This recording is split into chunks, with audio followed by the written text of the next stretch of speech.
We grew up in the same town. Yeah, we so went to high school together briefly. Yeah, it was a small town, so everyone in any band that played or listened to punk probably knew each other at that point. So I went to early AFI shows. You know, I saw them play when they were well before that record came out. Yeah.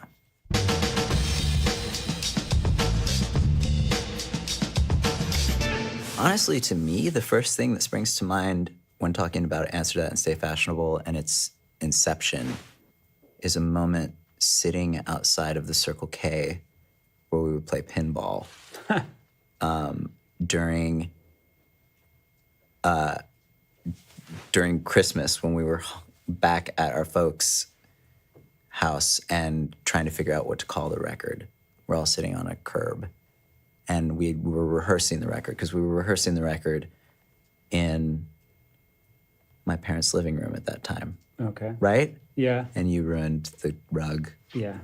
That's what I remember. I remember about Answer That and Stay Fashionable, Adam ruining my parents' rug, which they didn't care about. They were really kind about it, but he's upset about it still. What happened? So Well, I had my bass drum pedal was on their really nice, area rug, and it kind of wore a hole in it and like put grease all over it. But we didn't know until we packed there was up. no hole.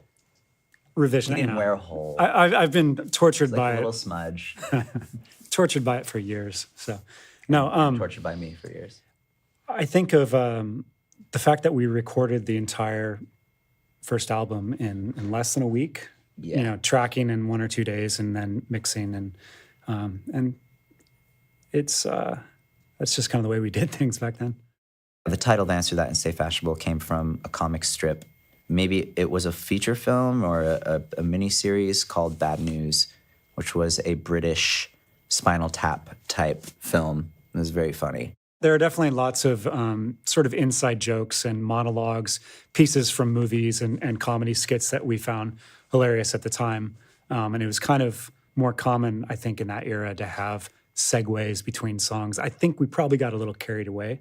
When you listen back, a lot of them are sort of these non sequitur moments, but yeah, that's what we did. We did a lot of the music that we listened to would sample films and different sound bites. Like Skinny Puppy did a bunch, Jawbreaker did a bunch, Ministry would do it often, Thrill Kill Cult, like a lot of the stuff we grew up on, you'd hear those samples. So I think we were coming from that influence, and we also loved film, and we were inspired a lot by different filmmakers, and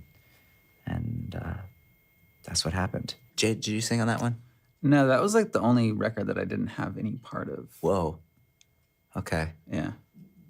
By You guys were kind of keeping me out at that point. yeah, Like a we were rivalry forcing you happened. out. We were forcing you Like, out. we don't want our nemesis to be part of this record. You didn't live in the Bay yet, right? But you did by Very Proud of You, right? Yes. Okay. No. Well, whatever. Okay. We'll get to that next.